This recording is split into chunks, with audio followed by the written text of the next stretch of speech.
স্বাগত বিরতিহীন সংবাদ দুপুরে, সাথে আছি সাফাত বিন ফরিদ। আমি আছি আতিফ আঞ্জুমান। শুরুতেই জানিয়ে দেব শিরোনামগুলো। দেশে আরো 3 দিন বেড়েছে হিট অ্যালার্ট। আগামী 5 দিন বৃষ্টির সম্ভাবনা নেই। বৃষ্টির জন্য দেশ জুড়ে প্রার্থনা।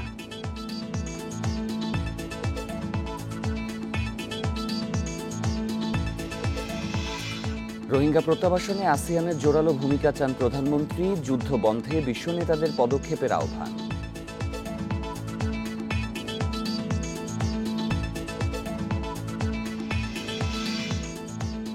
উপজেলা নির্বাচন ব্যর্থ হলে 7 জানুয়ারির ভোটে প্রতিষ্ঠিত গণতন্ত্র ব্যাহত হবে, মন্তব্য প্রধান নির্বাচন কমিশনারের।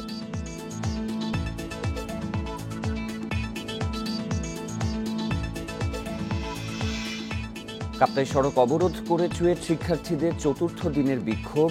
দুর্ঘটনায় সহপাঠীর মৃত্যুর ক্ষতিপূরণ দাবি।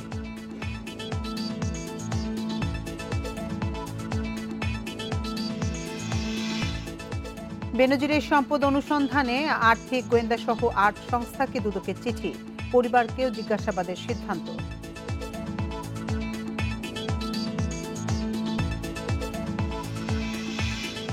শিরোনাম শুনছিলেন, এবার বিস্তারিত। রাজধানী সহ সারা দেশে চলমান হিট অ্যালার্ট আরও 3 দিন বাড়ানো হয়েছে। মাঝারি থেকে তীব্র তাপপ্রবাহ বয়ে যাওয়ায় এই সতর্কতা আরও বাড়ার শঙ্কা রয়েছে। আগামী 5 দিন বৃষ্টির কোনো সুখবর দিতে পারছে না আবহাওয়া অফিস। সেই সাথে মে মাসেও দাবদাহের রয়েছে পূর্বাভাস। বৈশাখের শুরু থেকেই রুদ্ররূপে প্রকৃতি। তীব্র খরতাপে পড়ছে সারা দেশ। তাপমাত্রা ওঠানামা করছে 38 থেকে 42 ডিগ্রি সেলসিয়াসে। বেলা বাড়ার সঙ্গে সঙ্গে প্রখর রোদের কারণে বাড়তে থাকে গরমের তীব্রতা। প্রচণ্ড গরমের অস্বস্তি ঘরে বাইরে। সবচেয়ে বেশি বিপাকে খেটে খাওয়া শ্রমজীবী মানুষ। গরম মানে অনেক কষ্ট হচ্ছে ভাই, ঠিক আছে। এই যে রোদ, ঠিক আছে, এ দিয়া মানে চলা অসম্ভব। শরীরে প্রচুর ঘাম হচ্ছে, অল্প সময়ের মধ্যেই একেবারে শরীর দুর্বল হয়ে যাচ্ছে। চলাতে খুব কষ্ট, বুঝছেন। গরমে কতজন তো মারাও যাচ্ছে, আমাদের দিক থেকে কেউ তাকায় না। এপ্রিলেই তৃতীয় দফায় দেশ জুড়ে দেয়া হলো হিট অ্যালার্ট। আপাতত রোববার পর্যন্ত জারি করা হলেও আরও বাড়তে পারে সতর্কতার সময়। আবহাওয়া অধিদপ্তর বলছে, বাতাসে জলীয় বাষ্প বেশি থাকায় গরম অনুভূত হচ্ছে তাপমাত্রার চেয়েও বেশি। যেহেতু তাপপ্রবাহ চলছে সারা দেশে, সেটা হয়তো বা তীব্র আকারও ধারণ করতে পারে। আপাতত সেটা তীব্র অবস্থায় আছে, অথবা অতি তীব্র হতে পারে যদি তাপমাত্রা 42 বা তার বেশি হয়। তা আমাদের তাপপ্রবাহ যেটা চলছে 43-এর কাছাকাছি তাপমাত্রা চলে আসতে পারে, বিশেষ করে রংপুর কিংবা রাজশাহী কিংবা আমাদের খুলনা ডিভিশনের দিকে। আগামী 5 দিন সারা দেশে ভারী বৃষ্টির সম্ভাবনা নেই। সিলেট ও চট্টগ্রামে হালকা বৃষ্টি হতে পারে, তবে গরম কমার সম্ভাবনা নেই। 1 থেকে 2 দিন স্বস্তি হতে পারে যদি এরকম স্কোয়াল লাইন থেকে বড় মানের একটা বৃষ্টি হয়। তা আগামী 5 দিনে যদি আমি বলি, সেরকম সম্ভাবনাটা খুবই কম। স্থানীয়ভাবে যদি কিছু বৃষ্টি হয়, সেটা সামান্য প্রভাব পড়তে পারে, দীর্ঘমেয়াদী কেমন একটা প্রভাবের সম্ভাবনা নেই। গাছপালা ও বন উজাড় এবং জলবায়ু পরিবর্তনের কারণে বিরূপ আবহাওয়ার কবলে পড়তে হচ্ছে বলছেন আবহাওয়াবিদরা। নুরসেলিনা শিউলি, ইন্ডিপেন্ডেন্ট নিউজ, ঢাকা। এদিকে তীব্র তাপদাহ থেকে রক্ষা পেতে বৃষ্টির জন্য দেশের বিভিন্ন স্থানে নামাজ আদায় করেছেন মুসল্লিরা। প্রাকৃতিক দুর্যোগ থেকে মুক্তি ও জাতির কল্যাণে করা হয় প্রার্থনা। চট্টগ্রাম নগরের জমিয়তুল ফালাহ জাতীয় মসজিদ চত্বরে বিশেষ নামাজ অনুষ্ঠিত হয়। রাজশাহীর তেরোখাদিয়ায় শহীদ এইচ.এম. কামারুজ্জামান বিভাগীয় স্টেডিয়ামে নামাজে অংশ নিয়ে শত শত মুসল্লি বৃষ্টির জন্য দোয়া করেন। চাঁপাইনবাবগঞ্জে বৃষ্টির জন্য 3টি জায়গায় ইস্তিসকার নামাজ আদায় করা হয়। তাপদাহের দুর্ভোগ থেকে স্বস্তি পেতে মেহেরপুরে 2 রাকাত নামাজ আদায় করেন মুসল্লিরা। তীব্র গরম থেকে মুক্তি পেতে আল্লাহর কাছে প্রার্থনা করে নামাজ আদায় করা হয় বরিশালে। এছাড়াও নামাজও বিশেষ দোয়া হয়েছে মানিকগঞ্জ, মুন্সিগঞ্জ, শরীয়তপুর, মাদারীপুর, রাজবাড়ী, বাগেরহাট, পটুয়াখালী, ঝালকাঠি, ভোলা, গোপালগঞ্জ, পাবনা, নাটোর, দিনাজপুর, নেত্রকোনা, চাঁদপুর, লক্ষ্মীপুর সহ দেশের বিভিন্ন জেলায়।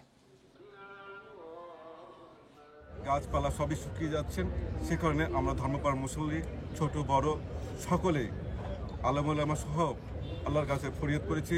তার কাছে আমরা প্রার্থনা করলাম যে আল্লাহ আমাদের মেঘ দাও কিংবা রহমতের বৃষ্টি দাও, যাতে করে মানুষ সহ সমস্ত প্রাণীকুল শান্তি পায়, স্বস্তি পায়। 20 দিনেরও বেশি সময় ধরে তীব্র পানি সংকটে রাজধানীর মোহাম্মদপুর, ভাসানটেক, আগারগাঁও, মিরপুর সহ বিভিন্ন এলাকার বাসিন্দারা ওয়াসা সহ স্থানীয় জনপ্রতিনিধিদের কাছে বারবার ধর্ণা দিয়েও মেলেনি সমাধান। এ বিষয়ে বিস্তারিত জানাতে রাজধানীর আগারগাঁও থেকে আমাদের সাথে যোগ দিচ্ছেন সহকর্মী বুদ্ধদেব কুণ্ড।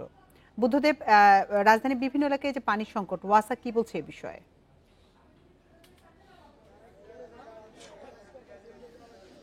গতকাল থেকে মোহাম্মদপুর, মিরপুর এবং আজকে ভাসানটেক এবং এখন আছি আগারগাঁতে।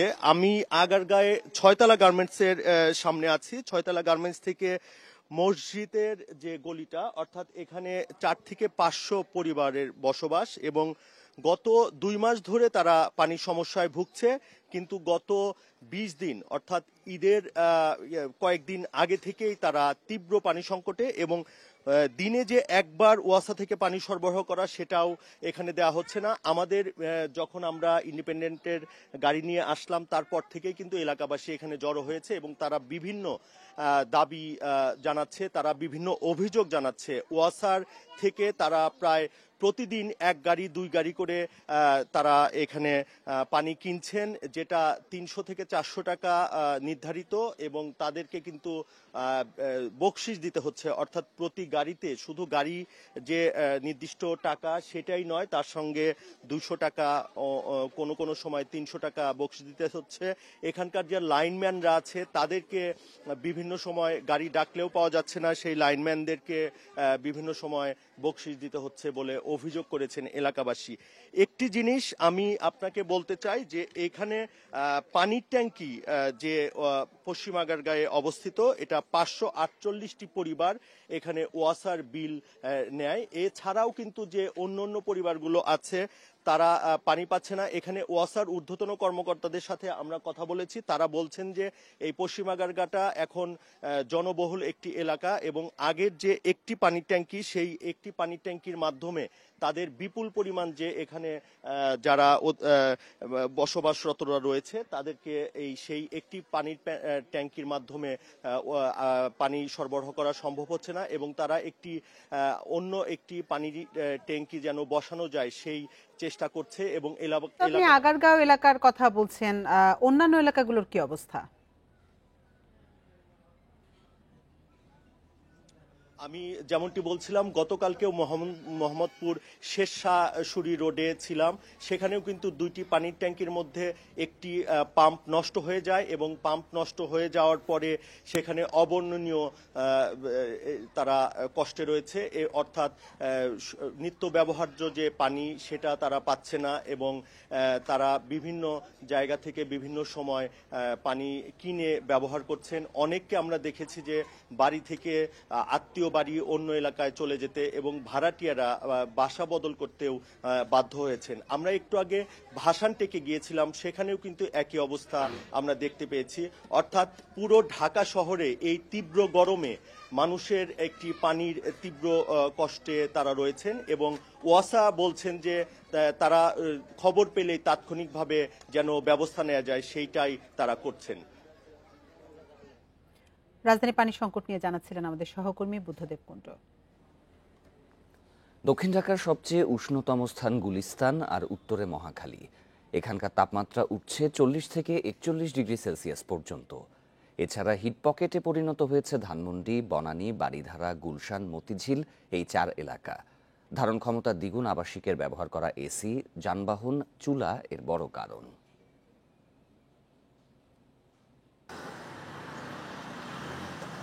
বুধবার দুপুর 12টা মাপা হচ্ছিল বেইলি রোডের তাপমাত্রা। গনগনে রোদে মাল্টিমিটারে দেখা গেল পারদ উঠছে 40 থেকে 42 ডিগ্রি সেলসিয়াস পর্যন্ত, অথচ 7 বছর আগে এপ্রিলে এখানে তা ছিল 35 ডিগ্রি।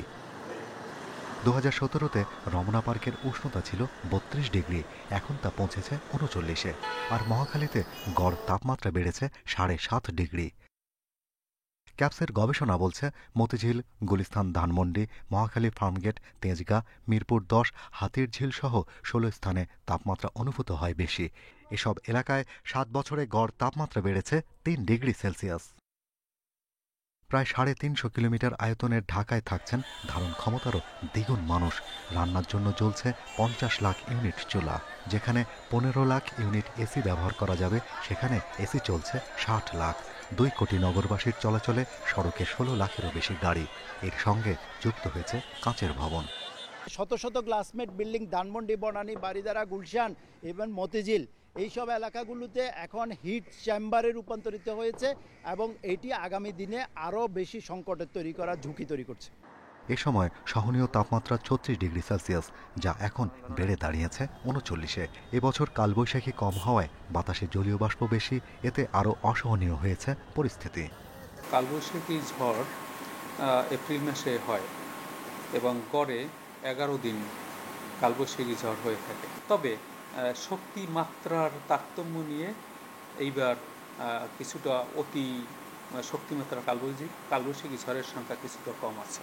ঢাকা শহর বা বড় বড় শহরগুলোতে প্রচুর এসি আপনাকে কিন্তু একটা সাময়িক শারীরিক একটা মানে কমফোর্ট দিচ্ছে, কিন্তু আপনি যে ওই এসির পরিবর্তে সারা দেশের তাপমাত্রাকে বাড়িয়ে তুলছেন, এটা কিন্তু কেউ বলছে না। যে ডেভেলপমেন্ট করছি সেই ডেভেলপমেন্টটা পরিবেশ বান্ধব বা climate sensitive development, climate smart যেটাকে বলে, সেটা আমরা কখনো করি নাই।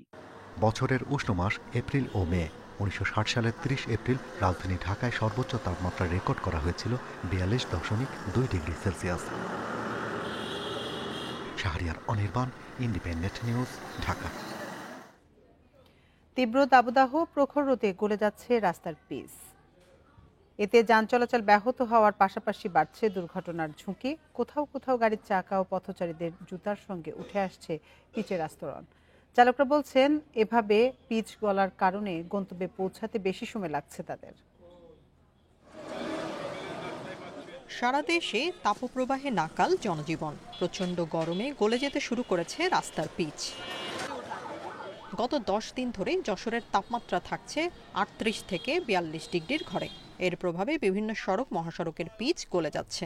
এতে রাস্তায় মাঝে মধ্যেই আটকে যাচ্ছে গাড়ির চাকা, বাড়ছে দুর্ঘটনার ঝুঁকি। ব্রেক দিলে ব্রেক ধরে না, স্লিপ করে একটা গাড়িতে লেগে যায়, তো দুর্ঘটনার সম্মুখীন হতে হয়। চাকাটা টানিয়ে ধরে, খুবই কষ্ট হয়। তারপর এর কারণে আমাদের চাকাও বাস্ট হয়ে যাচ্ছে। একই অবস্থা রাজশাহী সিটি বাইপাস মহাসড়ক সহ বিভিন্ন সড়কের। পিচ গলায় কমেছে যানবাহনের গতি, ফলে সময়মতো গন্তব্যে পৌঁছাতে পারছেন না চালকরা। চাকার কারণে আপনার রোদে গাড়ির জোরে টানলে চাকা ফেটে যায়। যেখানে মনে করেন যে গাড়ি পৌঁছাবো 5 ঘন্টা, সেখানে 7 ঘন্টা 8 ঘন্টা লেগে যাচ্ছে। সূর্যের তাপে পিচ গলে পিচ্ছিল হয়ে পড়েছে গাজীপুর, খুলনা, চুয়াডাঙ্গা ও পাবনার বিভিন্ন সড়ক মহাসড়ক। এতে নাজেহাল হতে হচ্ছে যানবাহন চালকদের। এজন্য নিম্নমানের কাজের অভিযোগও করছেন অনেকে।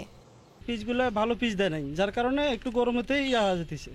এখন আমরা যেন সাধারণ মানুষ চলাফেরা করি, সেই রাস্তাঘাটে তো চলাচল খুবই কষ্টদায়ক হয়ে গেল।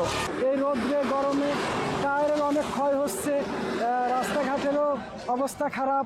যেসব সড়কে পিচ গলে যাচ্ছে, তাপমাত্রা স্বাভাবিক হলে তা সংস্কারের কথা জানিয়েছে সড়ক বিভাগ। Tania Nasrin, independent news. বাংলাদেশে পালিয়ে আসা মিয়ানমারের 288 বিজিপি ও সেনা সদস্যকে ফেরত পাঠানো হয়েছে। ভোর 6টার দিকে কক্সবাজারের নুনিয়ার ছড়া ঘাট থেকে বেসরকারি জাহাজ কর্ণফুলীতে করে তাদেরকে নিয়ে যাওয়া হয় গভীর সাগরে। সেখানে নোঙর করা মিয়ানমারের নৌবাহিনীর জাহাজ চিনউইনে তাদেরকে তুলে দেয়া হয়। এর আগে কড়া নিরাপত্তায় ভরে বান্দরবানের নাইখংছড়ি থেকে 10টি বাসে করে তাদেরকে আনা হয় নুনিয়ার ছড়ার বিআইডব্লিউটি এর ঘাটে। সেখানে উপস্থিত ছিলেন বাংলাদেশে নিযুক্ত মিয়ানমারের দূতাবাস ও পররাষ্ট্র মন্ত্রণালয়ের প্রতিনিধি দল। গত 15 ফেব্রুয়ারি প্রথম দফায় ফেরত পাঠানো হয়েছিল 330 জন বিজিপি ও তাদের পরিবারের সদস্যদের।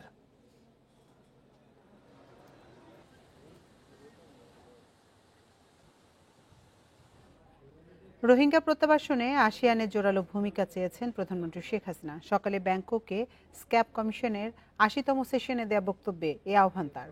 এ সময় ইউক্রেন, রাশিয়া ও ফিলিস্তিন, ইসরায়েল, ইরানের সংঘাত বন্ধে চান বিশ্ব নেতাদের পদক্ষেপ। ব্যাংককে জাতিসংঘ সম্মেলন কেন্দ্রে এশিয়া ও প্রশান্ত মহাসাগরীয় অঞ্চলের অর্থনৈতিক ও সামাজিক উন্নয়নে গঠিত ইউএন স্ক্যাপ কমিশনের অধিবেশন। থাইল্যান্ড সফরের দ্বিতীয় দিনে এর 80তম সেশনে বক্তব্য রাখেন প্রধানমন্ত্রী।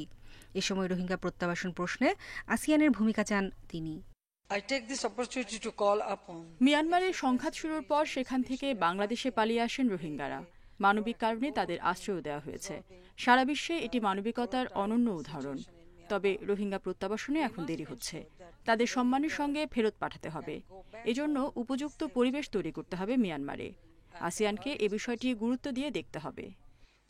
The origin of their crisis has been in Myanmar, and its solution also lies with lies with Myanmar. পরে ইউক্রেন, রাশিয়া, ফিলিস্তিন, ইসরায়েল, ইরানে সংঘাত বন্ধে বিশ্ব নেতাদের প্রতিও আহ্বান জানান শেখ হাসিনা। বলেন, যুদ্ধ কোনো সংকটের সমাধান আনতে পারে না। The war is going on. Genocide is going on in গণহত্যা চলছে ফিলিস্তিনে। নারী ও শিশুরা সবচেয়ে দুর্ভোগের মধ্যে রয়েছে। এটা বন্ধ করতে হবে। গণহত্যা কতটা ভয়াবহ 1971 সালে আমরা দেখেছি। বিশ্বের যেখানেই থাকি না কেন, ফিলিস্তিন সহ যেসব জায়গায় হত্যা, অবিচার চলছে তা বন্ধ করতে বলবো। they lost their life. পরে গণতন্ত্র প্রতিষ্ঠায় আওয়ামী লীগের ভূমিকার কথা সামনে এনে প্রধানমন্ত্রী বলেন, 2008-এর নির্বাচনে জনগণের ভোটে ক্ষমতায় আসে তার দল। তারপর থেকে ধারাবাহিকভাবে সরকারে থাকায় দেশের উন্নয়ন অব্যাহত রয়েছে। নূরে জান্নাত, ইন্ডিপেন্ডেন্ট নিউজ। প্রধানমন্ত্রী শেখ হাসিনা 24 থেকে 28 জুলাইয়ের মধ্যে ব্রাজিল সফরে যেতে পারেন বলে জানিয়েছেন দেশটির রাষ্ট্রদূত পাওলো ফার্নান্ডো দিয়াস ফার্সে। এ সময় খেলা, নিরাপত্তা সহ একাধিক সমঝোতা স্মারক সই হতে পারে বলেও জানান তিনি। সকালে জাতীয় প্রেস ক্লাবের সাংবাদিকদের সঙ্গে মত বিনিময়ে এসব কথা জানান ফার্নান্ডো দিয়াস। বলেন, ঢাকায় ভিসা সেন্টার চালুর পরিকল্পনাও আছে তাদের। আগামী 2 থেকে 3 মাসে দৃশ্যমান হতে পারে এই কাজের অগ্রগতি। প্রধানমন্ত্রী শেখ হাসিনা সফরে ভিসা ইস্যুতে আলোচনা হবে জানিয়ে ব্রাজিল রাষ্ট্রদূত বলেন, বাংলাদেশের সাথে বাণিজ্য সহায়তা বৃদ্ধি ব্রাজিলের মূল লক্ষ্য। শিগগিরই বাংলাদেশে বড় বিনিয়োগের সম্ভাবনা আছে, বিশেষ করে পোশাক খাত ও প্রযুক্তি খাতে। এছাড়া অনুমতি মিললে জুনের আগেই ব্রাজিল থেকে গরু আমদানি সম্ভব।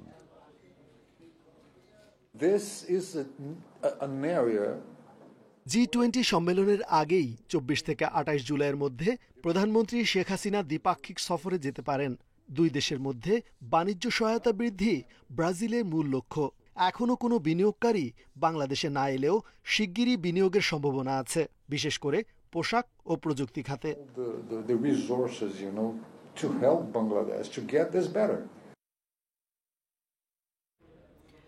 উপজেলা নির্বাচন ব্যর্থ হলে 7 জানুয়ারি ভোটে প্রতিষ্ঠিত গণতন্ত্র ব্যাহত হবে বলে মন্তব্য করেছেন প্রধান নির্বাচন কমিশনার কাজী হাবিবুল আওয়াল। সকালে রাজধানীর আগারগাঁওয়ে নির্বাচন ভবনে 6ষ্ঠ উপজেলা নির্বাচন উপলক্ষে মাঠ প্রশাসনের সাথে আইনশৃঙ্খলা বিষয়ে সভায় এ মন্তব্য করেন সিসি। বলে, নির্বাচনের মাধ্যমে এই দেশে গণতন্ত্র প্রতিষ্ঠা সম্ভব। যে কোনো মূল্যে নির্বাচন সুষ্ঠু করতে হবে। উপজেলা নির্বাচনে যেন কোনো সহিংসতা না হয় সে বিষয়ে সতর্ক থাকার তাগিদ দেন তিনি। পরে নির্বাচন পরিচালনা সংক্রান্ত নানা নির্দেশনা দেন প্রধান নির্বাচন কমিশনার।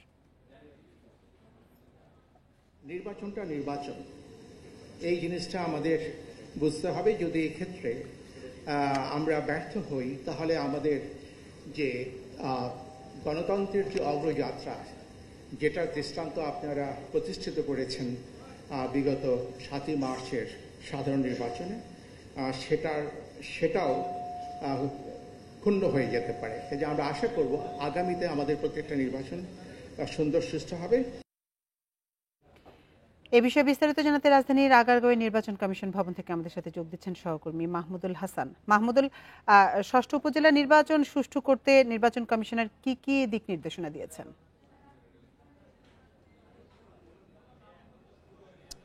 দেখেন, এই মিটিংটি বা এই সভাটি আসলে ঠিক 11টার সময় শুরু হয়, যেখানে প্রধান নির্বাচন কমিশনার সহ অন্য যে 4 কমিশনার তারা ছিলেন এবং বিশেষ করে মাঠ প্রশাসনের যারা কর্মকর্তা, ডিসি, এসপি, ডিআইজি সহ এবং একই সঙ্গে পুলিশের আইজিপি কিন্তু এই সভায় বা বৈঠকে উপস্থিত ছিলেন। এবং ঠিক কিছুক্ষণ আগে, অর্থাৎ এখন থেকে 5 মিনিট আগে এই বৈঠকটি শেষ হয়েছে বা এই মিটিংটি শেষ হয়েছে। মূলত আগামী 8 মে থেকে যে 6ষ্ঠ উপজেলা নির্বাচন অর্থাৎ প্রথম ধাপের নির্বাচন শুরু হতে যাচ্ছে এবং নিশ্চয়ই জানেন যে এবার 4 ধাপের নির্বাচন হবে এবং 4 ধাপের নির্বাচনের জন্য, নির্বাচনটিকে সুষ্ঠু করার জন্য আইন শৃঙ্খলা পরিস্থিতি যেন ভালো থাকে সেইটি কি লক্ষ্যে কিন্তু এই মিটিংটি করা হয়েছে বা সভাটি করা হয়েছে।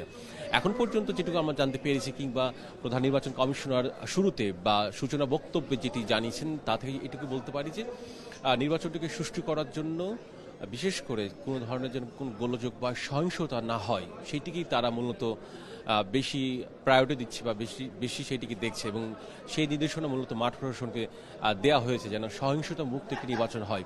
আর যে কারণে আপনি নিশ্চয় জানেন যে সূচনা বক্তব্যে সিইসি কিন্তু সেই বিষয়টি তুলে ধরেছেন যে 7 জানুয়ারি নির্বাচন, যে দ্বাদশ জাতীয় সংসদ নির্বাচন অনুষ্ঠিত হয়েছিল, সেই লক্ষ্যেই বা সেই রকমই নির্বাচন যেন এই উপজেলা নির্বাচন হয় সেইটি কিন্তু নির্দেশনা তিনি দিয়েছেন। এবং এখন পর্যন্ত যেটুকু তথ্য আছে আমার কাছে, যদিও আনুষ্ঠানিকভাবে গণমাধ্যমের সঙ্গে কথা বলবে নির্বাচন কমিশন। তবে এইটুকু বলতে পারি যে সহিংসতা মুক্ত এবং যে ভোটাররা যেন নির্ভয়ে ভোট দিতে পারে সেই ধরনের নির্দেশনা দেওয়া হয়েছে। এবং নিশ্চয় জানেন যে এবার অনেকটাই বলা যেতে পারে যে রাজনৈতিক দল আছে, নিবন্ধিত দল বা অনিবন্ধিত দল আছে, তাদের মধ্যে থেকে মাত্র এখন পর্যন্ত একটি দল আসলে দলীয় প্রতীকে নির্বাচন করছে। বাকি যেসব দল অংশগ্রহণ করছে তারা অনেকে দলীয় প্রতীকে নয়, স্বতন্ত্রভাবে নির্বাচন করছেন।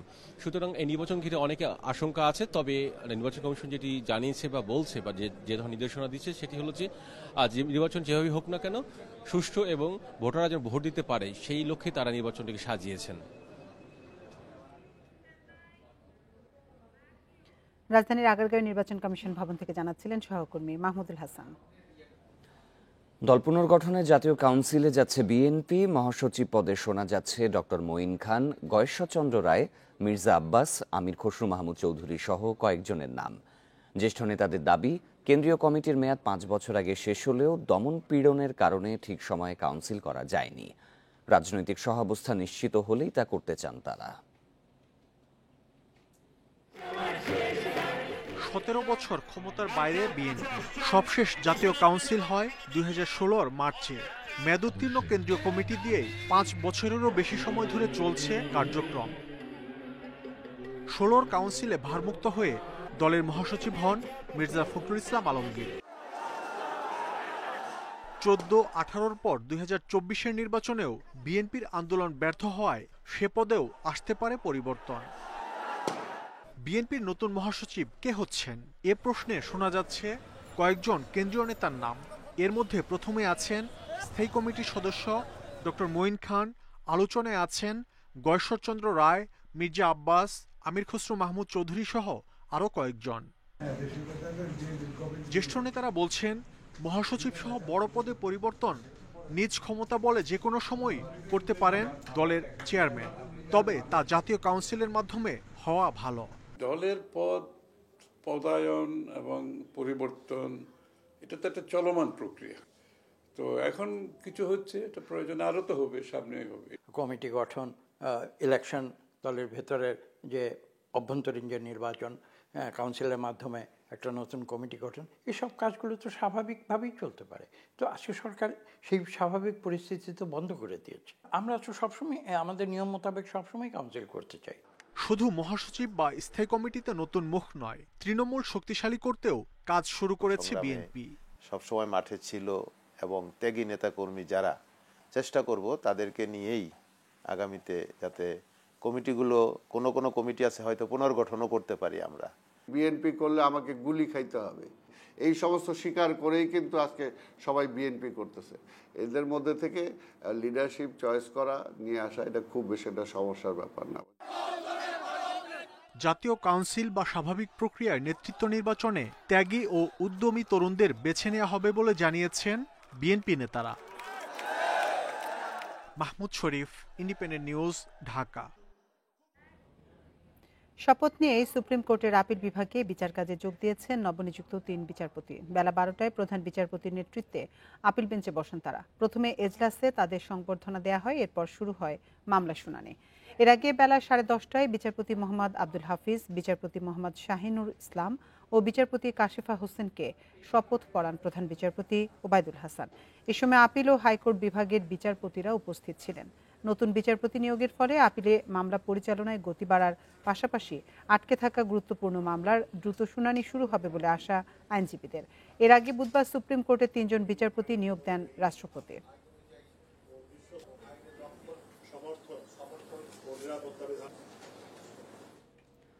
সড়ক দুর্ঘটনায় 2 সহপাঠী নিহতের জেরে চতুর্থ দিনের মতো বিক্ষোভ করছেন চট্টগ্রাম প্রকৌশল ও প্রযুক্তি বিশ্ববিদ্যালয়ের শিক্ষার্থীরা।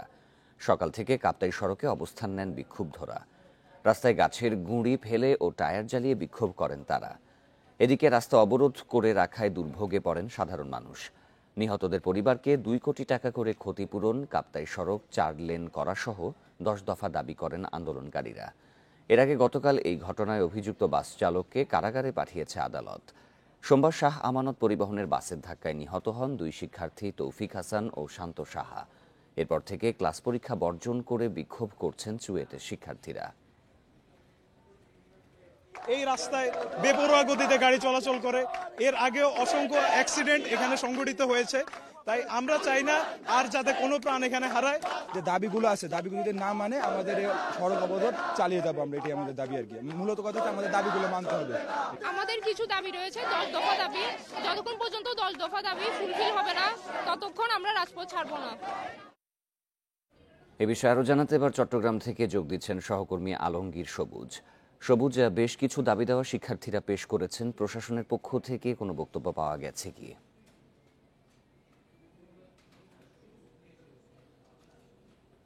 আসলে এখানে আন্দোলনটা চলমান আছে, যেহেতু শিক্ষকদের সাথে শিক্ষার্থীদের আন্দোলন, তো শিক্ষার্থীদের যে এটা দাবি দেওয়া নিয়ে একটা বৈঠক হওয়ার কথা ছিল সেটা আসলে অনুষ্ঠিত হয়নি। গতকাল রাত থেকে তাদের সাথে আন্দোলনরত শিক্ষার্থীদের সাথে শিক্ষকদের বিশেষ প্রশাসনের একটা যে বৈঠক হওয়ার যে দর কষাকষি চলছিল, বিশেষ করে শিক্ষকদের তরফ থেকে বলা হচ্ছিল বৈঠকটা তারা খোলা জায়গায় এবং লাইভের মাধ্যমে যেটা বৈঠক ছিল সেটা লাইভে প্রচার করা হবে, এই ধরনের শর্তে তারা বৈঠক করতে চেয়েছিলেন। কিন্তু প্রশাসনের তরফ থেকে বলা হয়েছে এটা সম্ভব না।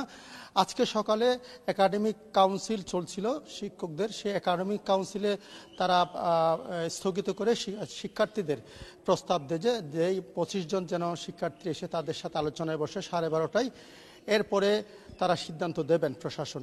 কিন্তু আমাদেরকে শিক্ষার্থীর আন্দোলনরত শিক্ষার্থীরা জানিয়েছেন তারা সেই আলোচনা তারা প্রত্যাখ্যান করেছে। তারা বলছে তারা চাইছে অন্তত 100 আন্দোলনরত শিক্ষার্থী তারা প্রশাসনের সাথে বসবে এবং বসে তারা সেটা লাইভের মাধ্যমে তারা প্রচার করবে, এই সিদ্ধান্তে তারা অটল। এর প্রেক্ষিতে পরে আমাদেরকে প্রশাসনের তরফ থেকে বলা হয়েছে সর্বোচ্চ সিদ্ধান্ত একাডেমিক কাউন্সিল নিবে, তবে আপাতত তারা শিক্ষার্থীদের সাথে যে আলোচনা সেটাও তারা নাকচ করেছেন। যেহেতু শিক্ষার্থীরা আসছে না সে কারণে আপাতত কোনো সুরাহা হয়নি, কোনো সমঝোতা হয়নি। সেই হিসাবে শিক্ষার্থীরা বলছেন তারা তাদের চলমান যে আন্দোলন সেটা চালিয়ে নেবেন এবং আগামীকাল শুক্রবার শনিবারেও তারা সড়ক অবরোধ করবেন বলে আমাদেরকে জানিয়েছেন। আপনারা জানেন যে চট্টগ্রাম কাপ্তাই সড়কে হাজার হাজার মানুষ সাধারণত চলাফেরা করে, এই কারণে আমরা দেখেছি রাস্তার উভয় পারে আসলে গাড়ির সারি পড়েছে এবং আটকা পড়েছে। অনেকে অনেক শিশুকে কোলে নিয়ে মাদেরকে আমরা রাস্তা পার হতে দেখেছি এবং তারা চাইছেন যে কোনো একটা সমাধান হোক যাতে সাধারণ মানুষের দুর্ভোগ লাঘব হয়। অন্যদিকে কিছুক্ষণ আগে এখানে ভবনে আমরা দেখেছি তালা দিয়েছে শিক্ষার্থীরা, বিভিন্ন ডিপার্টমেন্টে তারা তালা ঝুলিয়েছে এবং এক ডিপার্টমেন্টের কেউ আটকা পড়েছিল, পরে তালা ভেঙে বের হওয়ার পরে আবার তারা তালা ঝুলিয়েছে এবং এখনো পর্যন্ত অনেক ডিপার্টমেন্টে তালা ঝুলানো আছে, আপনি নিশ্চয় দেখছেন। এবং শিক্ষার্থীরা আমাদেরকে বলছেন তারা তাদের আন্দোলনের তাদের যে 10 দফা দাবি সেগুলি পূরণ না হওয়া পর্যন্ত তারা তাদের আন্দোলন চালিয়ে যাবেন। অন্যদিকে প্রশাসন আমাদেরকে বলছেন একাডেমিক কাউন্সিলের পরে তারা সিদ্ধান্ত দেবেন, সভাটা একটু পরে শুরু হবে। চট্টগ্রাম থেকে জানাচ্ছিলেন সহকর্মী আলমগীর সবুজ। কুমিল্লা বিশ্ববিদ্যালয়ের ভিসি, ট্রেজারার ও প্রক্টরকে অবাঞ্ছিত ঘোষণা করে তাদের কার্যালয়ে তালা দিয়েছে শিক্ষক সমিতি। দুপুরে বিশ্ববিদ্যালয়ে তাদের কার্যালয় তালাবদ্ধ করে রাখেন শিক্ষক সমিতির নেতারা। তারা জানান পূর্ব ঘোষিত কর্মসূচি অনুযায়ী শিক্ষকদের 7 দফা দাবি না মানায় ভিসি, ট্রেজারার ও প্রক্টরকে অবাঞ্ছিত ঘোষণা করা হয়েছে। এদিকে বিভিন্ন দাবি না মানায় গত জুন মাস থেকে এ পর্যন্ত অন্তত 14 জন শিক্ষক তাদের প্রশাসনিক দায়িত্ব থেকে পদত্যাগ করেন। সবশেষ গত বুধবার সহকারী প্রক্টর থেকে পদত্যাগ করেন সাংবাদিকতা বিভাগের শিক্ষক কাজী আনিস।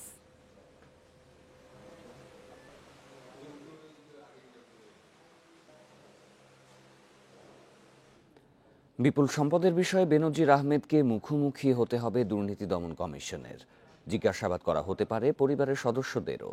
সাবেক আইজিপি এবং স্ত্রী মেয়ের সম্পদের তথ্য জানতে এরই মধ্যে বিএফআইইউ, স্টক এক্সচেঞ্জ, রাজুক সহ 8টি প্রতিষ্ঠানে চিঠি দিয়েছে দুদক। রাজধানীর সবচেয়ে অভিজাত এলাকা গুলশানে ৮৬০০ বর্গফুটের ফ্ল্যাট আছে সাবেক আইজিপি বেনজিরের। আছে 5 তারকা হোটেলের শেয়ার। গাজীপুর, কক্সবাজার, গোপালগঞ্জ সহ বিভিন্ন স্থানে রয়েছে শত শত বিঘা জমি। একটি জাতীয় দৈনিকে প্রকাশিত এসব তথ্য নিয়ে আলোচনা নানা মহলে। এ নিয়ে হাইকোর্টের আদেশ এবং ব্যারিস্টার সুমনের চিঠিতে নড়েচড়ে বসে দুদক। 3 সদস্যের অনুসন্ধান দল গঠনের 2 দিনের মধ্যে 8 প্রতিষ্ঠানে চিঠি দিয়েছে কমিশন। টিম তার বিধি মোতাবেক ব্যবস্থা করবে, যাকে প্রয়োজন তাকে নোটিশ করবে, যাকে দরকার তাকে তথ্য নিবে। এই তথ্য নেওয়ার অধিকার তাদের আছে। তথ্য চাওয়া শুরু হয়েছে, আমি যতটুকু শুনছি। বিভিন্ন তথ্য পাইয়ে পর্যালোচনা করে তারপরে যা অবস্থা হয়, যদি তার বিরুদ্ধে অভিযোগ প্রমাণ হয় তাহলে তারা মামলা করার প্রস্তাব করবে। সম্পদের বিষয়ে বেনজির আহমেদকেও ডাকবে দুদক। প্রয়োজনে অনুসন্ধান কর্মকর্তাদের মুখোমুখি করা হবে পরিবারের সদস্যদেরও। অবশ্যই করবো। তাকে তার যার বিরুদ্ধে অভিযোগ তাকে জিজ্ঞাসা না করে তার বিরুদ্ধে কেন অ্যাকশন নেওয়া হবে? যার বিরুদ্ধে অভিযোগ আসবে তার বিরুদ্ধে তাকে জিজ্ঞাসাবাদ করে তথ্যপত্র নিয়ে তার কি বক্তব্য তাও তো আমাদের আয়োজন শুনবে। অনুসন্ধানকালে বেনজির এবং পরিবারের সদস্যদের বিদেশ যাত্রা নিয়েও সতর্ক থাকবে দুদক। রিশাদ হুদা, ইন্ডিপেন্ডেন্ট নিউজ, ঢাকা। আপনারা দেখছেন বিরতিহীন সংবাদ দুপুর। এরপরে আরো যা দেখবেন, পতনের সীমা 3 ভাগ বেঁধে দেয়ায় দিনেই পুঁজিবাজারে বড় দরপতন, কমেছে ডিএসই প্রধান সূচক ও লেনদেন।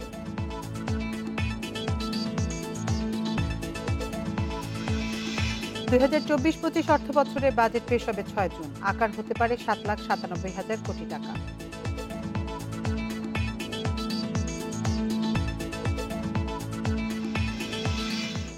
রাঙ্গামাটিতে সাজেক উদয়পুর সীমান্তে ট্রাক খাদে পড়ে নিহত 9 শ্রমিকের মরদেহ ময়নাতদন্ত শেষে বিকেলে পরিবারের কাছে হস্তান্তর করা হবে। এদিকে দুর্ঘটনায় আহত 6 জনের মধ্যে 2 জনকে ঢাকায় পঙ্গু হাসপাতালে আনা হয়েছে। পুলিশ জানায় নিহত শ্রমিকদের বাড়ি কিশোরগঞ্জ, গাজীপুর, কক্সবাজার ও ময়মনসিংহে। নিহতদের স্বজনরা এসে পৌঁছালে ময়নাতদন্ত শেষে মরদেহ হস্তান্তর করা হবে। এছাড়া আহতদের চিকিৎসা চলছে খাগড়াছড়ি সদর হাসপাতালে। বুধবার বিকেলে সাজেক উদয়পুর সড়কের 90 ডিগ্রি এলাকায় ট্রাক নিয়ন্ত্রণ হারিয়ে খাদে পড়ে যায়। এতে প্রাণহানি ঘটে 9 শ্রমিকের। হতাহতরা সীমান্ত সড়ক নির্মাণ কাজে যাচ্ছিলেন। মূলত চিকিৎসার জন্য এর মধ্যে 2 জনকে ঢাকা রেফার করা হয়েছে, বাকি 4 জন এখানে চিকিৎসাধীন আছে।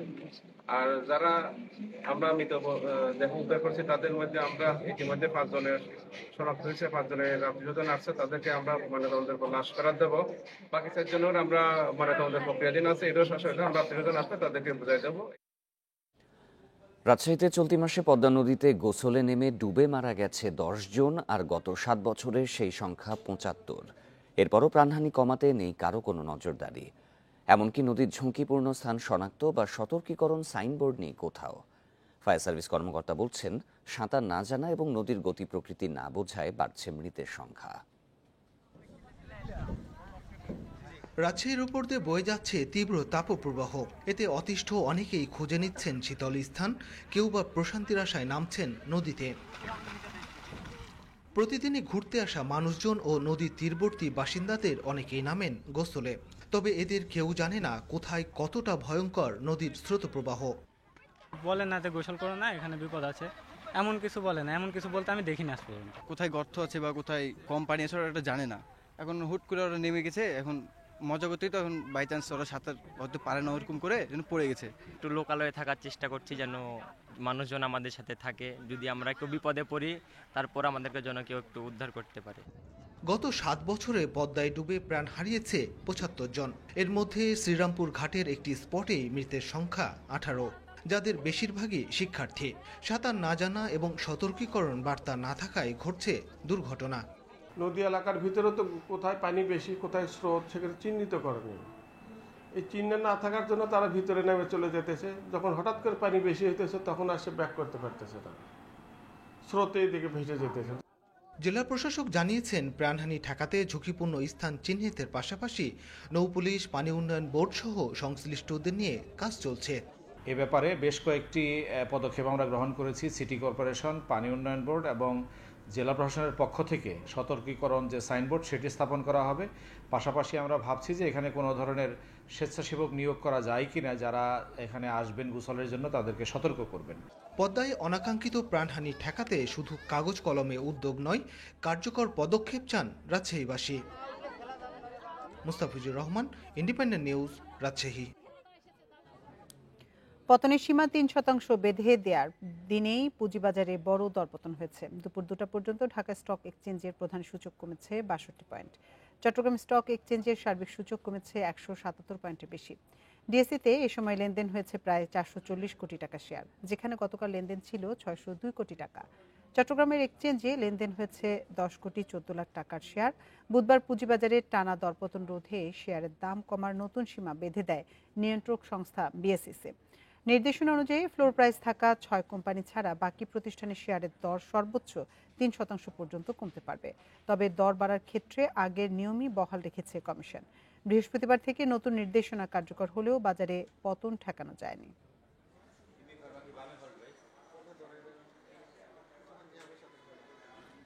দু ২৪-২৫ অর্থবছরের বাজেট প্রস্তাব সংসদে উঠবে ৬ জুন। আগামী অর্থবছরের জন্য ৭,৯৭,০০০ কোটি টাকা ব্যয়ের বিপরীতে ৫,৪৬,০০০ কোটি টাকা রাজস্ব আয়ের লক্ষ্য নির্ধারণ করেছে অর্থ মন্ত্রণালয়। মূল্যস্ফীতি নিয়ন্ত্রণে এবারের বাজেটের আকার বাড়ছে মাত্র ৪.৭৩%। মূল্যস্ফীতির পারদ এখনও চড়া। ডলারের তেজ কিছুটা কমলেও সংকট কাটেনি। বেড়েই চলেছে ব্যাংক ঋণের সুদহার। সরকারি বেসরকারি দুই বিনিয়োগের গতি মন্থর। রাজস্ব আয়, রেমিট্যান্স, রপ্তানি বাড়লেও তা অর্থনীতি ঘুরে দাঁড়ানোর জন্য যথেষ্ট নয়। এমন পরিস্থিতিতে জুনে আসছে আরেকটি বাজেট।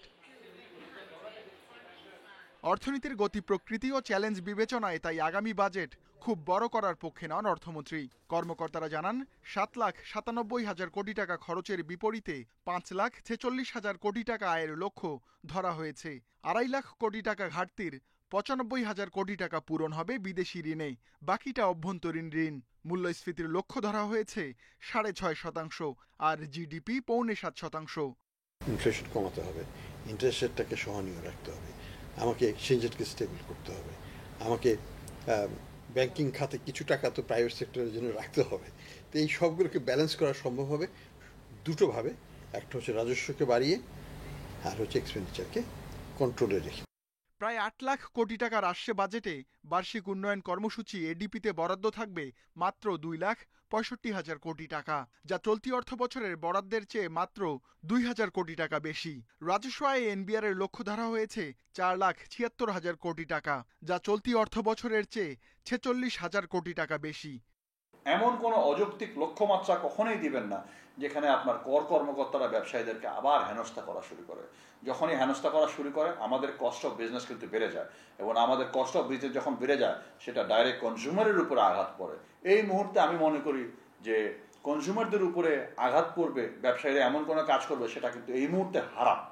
সাধারণত প্রতি বছর বাজেটের আকার বাড়ে ১০ থেকে ১২%, এবার বাড়ছে ৫%-এরও কম, আর বাজেট ঘাটতি ৪%-এর নিচে রাখতে চায় অর্থ মন্ত্রণালয়। প্রস্তাবিত budget. Ruhul Amin, independent news, Dhaka. চলতি অর্থ বছরে ৯ মাসে বার্ষিক উন্নয়ন কর্মসূচি এডিপি বাস্তবায়ন হয়েছে মাত্র ৪২.৩০%। গত জুলাই থেকে মার্চ মাস পর্যন্ত এডিপিতে খরচ হয়েছে ১,০৭,৬১২ কোটি টাকা।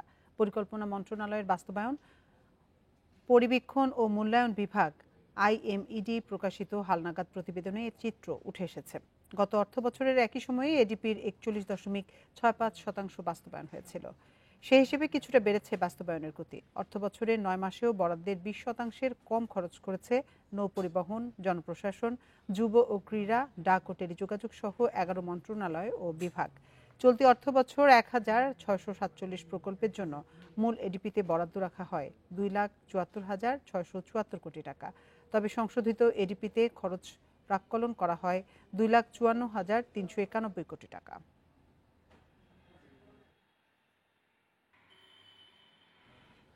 রক্ষণাবেক্ষণের অভাবে মুখ থুবড়ে পড়েছে ডিজিটাল সিলেট সিটি প্রকল্প। 2 বছরের মাথায় বন্ধ হয়ে গেছে শহরের ১২৬টি পয়েন্টে চালু করা ফ্রি ওয়াইফাই সেবা। বেশিরভাগ সিসিটিভি ক্যামেরা দীর্ঘদিন ধরে বন্ধ। সম্প্রতি কিছু ক্যামেরা সচল হলেও সুফল পাচ্ছে না মানুষ। দেশের প্রথম ডিজিটাল নগরীর প্রতিষ্ঠার লক্ষ্যে ২০১৮ সালে শুরু হয় ডিজিটাল সিলেট সিটি প্রকল্প। সে অনুযায়ী শহরের ১২৬টি পয়েন্টে চালু হয় বিনামূল্যে ওয়াইফাই সুবিধা। সেবা নিয়ে খুশি ছিলেন স্থানীয় পর্যটকরা। তবে 2 বছর পরীক্ষামূলক চলার পর আর্থিক সংকটে বন্ধ হয়ে যায় ফ্রি ওয়াইফাই সেবা। প্রশাসনের পক্ষ থেকে যদি রেগুলার হয় তাহলে আমার মনে হয় যে চুরি চিন্তায় যেগুলো আছে ওইগুলো কমবে, পাশাপাশি মানুষ নিরাপদে চলাচল করতে পারবে। এখন তো তেমন একটা সেফটি নাই, এই জন্য আমাদের একটু সেফলি হাঁটাচলা করা লাগে। একই অবস্থা ছিল ১১০টি পয়েন্টে বসানো সিসিটিভি ক্যামেরারও। দীর্ঘদিন নষ্ট থাকার পর সম্প্রতি কিছু ক্যামেরা সচল করে সিটি কর্পোরেশন। এতে অপরাধী শনাক্তের কাজ সহজ হবে বলছে আইনশৃঙ্খলা বাহিনী। শহরের অধিকাংশ এলাকায় শহর ক্যামেরাগুলোতে এন্ট্রি এক্সিট সহ কভার করেছি। আমরা অপরাধীকে শনাক্ত করতে এবং আপনার যেগুলো আমাদের সন্দেহজনক কিছু ভেহিকেল যদি থাকে সেগুলোকে শনাক্ত করতে আমাদের এই ক্যামেরাগুলো ভালো কাজ দেবে। সেবা না থাকার জন্য আর্থিক সংকটকে দায় দিলেন মেয়র। দ্রুত ওয়াইফাই জোন চালুর আশ্বাস তার। তো যে কোনো কারণে সিটি ফেল করেছে ফাইন্যান্সিয়াল ক্রাইসিসের কারণে, তো আমরা এটাকে আবার পুনর্ভাবে চালু করার জন্য আমরা সিসিটিভি অলরেডি চালু হয়ে গিয়েছে, আর পরবর্তীতে আমরা ওয়াইফাইটাও আমরা করে দেব। প্রায় 30 কোটি 20 লাখ টাকার প্রকল্পের দুটি কাজ দায়সারাভাবে শেষ হয়েছে। তবে প্রকল্পের আরেক গুরুত্বপূর্ণ অংশ এমএজি ওসমানী মেডিকেল কলেজে অটোমেশন ব্যবস্থা চালুর কাজ এখনও শেষ হয়নি। Independent news. এক ইসরায়েলি আমেরিকান জিম্মির ভিডিও প্রকাশ করেছে হামাস। গত 7 অক্টোবর হার্শ গোলবার্গ পোলিন নামে ওই ব্যক্তিকে নোভা মিউজিক ফেস্টিভ্যাল থেকে জিম্মি করা হয়। আহত জিম্মিরা যে বেঁচে আছেন তার প্রমাণ হিসেবে এই ভিডিও প্রকাশ করেছে হামাস। প্রকাশিত ভিডিওতে দেখা গেছে পলিনের বাম হাতের উপরের অংশ নেই, তার সাথে বাংকারে থাকা এক নারী। ভারতের লোকসভা নির্বাচন উপলক্ষে হিলি ইমিগ্রেশন চেকপোস্টে আজ থেকে 3 দিন ট্যুরিস্ট ও বিজনেস ভিসায় যাত্রী পারাপার বন্ধ। আইন শৃঙ্খলা পরিস্থিতি স্বাভাবিক রাখতে 27 এপ্রিল পর্যন্ত এই সিদ্ধান্ত বহাল থাকবে। এদিকে যাত্রীদের অভিযোগ, আগে নোটিশ না দিয়ে হঠাৎ পারাপার বন্ধ করে দেয়ায় বিপাকে পড়েছেন তারা। তবে জরুরি চিকিৎসার জন্য বাংলাদেশি পাসপোর্টধারী রোগীরা ভারতে প্রবেশ করতে পারবেন। এছাড়া পাসপোর্টধারী যাত্রীরা ভারতে আটকা পড়লে তারাও দেশে ফিরতে পারবেন। ভারতের নির্বাচনের কারণে সীমিত করা হয়েছে হিলি বন্দরের আমদানি রপ্তানি কার্যক্রমও। কেবল কাঁচা পচনশীল পণ্য বোঝাই ট্রাক ভারত থেকে বাংলাদেশে প্রবেশ করতে পারবে বলে জানান আমদানিকারকরা। ভারতের লোকসভা নির্বাচন উপলক্ষে হিলি ইমিগ্রেশন দিয়ে ট্যুরিস্ট ভিসার যাত্রী এবং বিজনেস ভিসার যাত্রীদের বহির্গমনের ক্ষেত্রে বন্ধের জন্য একটু নির্দেশনা দিয়েছেন। তবে ইন্ডিয়ান যাত্রী এবং মেডিকেল ভিসার যাত্রীদের বহির্গমনের ক্ষেত্রে কোনো বাধা নেই। ইউক্রেনকে গোপনে দূরপাল্লার ক্ষেপণাস্ত্র দিয়েছে যুক্তরাষ্ট্র। রুশ বাহিনীর বিরুদ্ধে এরই মধ্যে এই অস্ত্রের ব্যবহার শুরু করেছে কিয়েভ। বুধবার ওয়াশিংটন এ তথ্য নিশ্চিত করে। মার্চে ইউক্রেনের জন্য $30 কোটি সহায়তা প্যাকেজ ঘোষণা করেন প্রেসিডেন্ট বাইডেন। ডিপিএল সুপার লিগে গাজী গ্রুপ ক্রিকেটার্সকে 344 রানে টার্গেট দিয়েছে আবাহনী। এই মৌসুমে অপরাজেয় আবাহনী ফতুল্লায় গাজী গ্রুপের বিপক্ষে প্রত্যাশিত দাপট আকাশী নীলের। টি-20 বিশ্বকাপে বাংলাদেশের এক্স ফ্যাক্টর হবেন লেগ স্পিনার রিশাদ হোসেন। বোলিংয়ের সাথে ব্যাটিংয়েও অবদান রাখবেন রিশাদ, মনে করেন সাবেক ক্রিকেটার তালহা জুবায়ের। তার মতে ওপেনিংয়ে তানজিদ তামিম হতে পারে ভালো অপশন। বিশ্বকাপে টাইগার পেস ইউনিট ভালো করবে বিশ্বাস তালহার। কিংবদন্তি লেগ স্পিনার মুশতাক আহমেদ এখন টাইগার ডেরায় রিশাদের জন্য পরম পাওয়া। নতুন কোচের মন্ত্রে নিজেকে শানিত করার দারুণ সুযোগ। বিশ্বকাপে রিশাদের ভালো করা নিয়ে আশাবাদী সাবেকরাও। ডিপিএলে হয়তো বা ব্যাটিংটা ওইভাবেও এখনো করতে পারেনি, কারণ উইকেটটা অনেক কিছু ভ্যারি করে। উইকেটে ও যেই ধরনের ব্যাটসম্যান সেরকম উইকেট আসলে না, কারণ বল ফেসে আসছে, বল লো হচ্ছে। সো ওর জন্য ইন্টারন্যাশনাল ম্যাচে তো আর এরকম থাকে না। ইন্টারন্যাশনাল ম্যাচে অনেক ফ্ল্যাট উইকেট থাকে, ইভেন বাউন্স পেস থাকে। সো ওইখানে রিশাদের আমার মনে হয় ব্যাটিংও ভালো করবে। এখন যেভাবে খেলছি, হ্যাঁ এটা ঠিক যে উইকেট হয়তো বা ডিফারেন্ট থাকবে, কন্ডিশন ডিফারেন্ট থাকবে, কিন্তু যেভাবে আমরা খেলছি আমাদের ফাস্ট বলাররা, স্পিনাররা, ইভেন ব্যাটসম্যানরা সবাই যে ফর্মে আছে, ওরা যদি অ্যাজ আ টিম খেলতে পারে, ওরা যদি নিজেরা যেই ফর্মটা আছে লিমিটের মধ্যে থেকে করতে পারে, এক্সট্রাঅর্ডিনারি কোনো কিছু না করতে যেয়ে, আমার মনে হয় এটা গুড এনাফ হবে। আইপিএলের রাতে সানরাইজার্স হায়দ্রাবাদের সঙ্গে রয়্যাল চ্যালেঞ্জার্স বেঙ্গালুরুর লড়াই। পয়েন্ট টেবিলে 3 নম্বরে হায়দ্রাবাদ আর তলানিতে বেঙ্গালুরু। ইংলিশ প্রিমিয়ার লিগে ম্যানচেস্টার সিটি নামবে ব্রাইটনের বিপক্ষে। ম্যাচ শুরু বাংলাদেশ সময় রাত 1টায়। 32 ম্যাচে 73 পয়েন্ট নিয়ে টেবিলের 3-এ ম্যান সিটি। অঘটনের রাত গেল ইংলিশ প্রিমিয়ার লিগে। এভারটনের কাছে 2-0 গোলে হেরে শিরোপা লড়াই থেকে দূরে সরে পড়ল লিভারপুল। অন্যদিকে নিচের সারির ক্রিস্টাল প্যালেসের কাছে একই ব্যবধানে হেরেছে নিউক্যাসল। তবে জয় পেয়েছে ম্যানচেস্টার ইউনাইটেড। শেফিল্ডকে হারিয়েছে 4-2 গোলে। এই ছিল বিরতিহীন সংবাদ দুপুরে। ইন্ডিপেন্ডেন্ট টেলিভিশনে সব খবরে বিস্তারিত জানতে চোখ রাখুন ফেসবুক, ইউটিউব এবং এক্সে। এতক্ষণ সাথে থাকার জন্য ধন্যবাদ সবাইকে।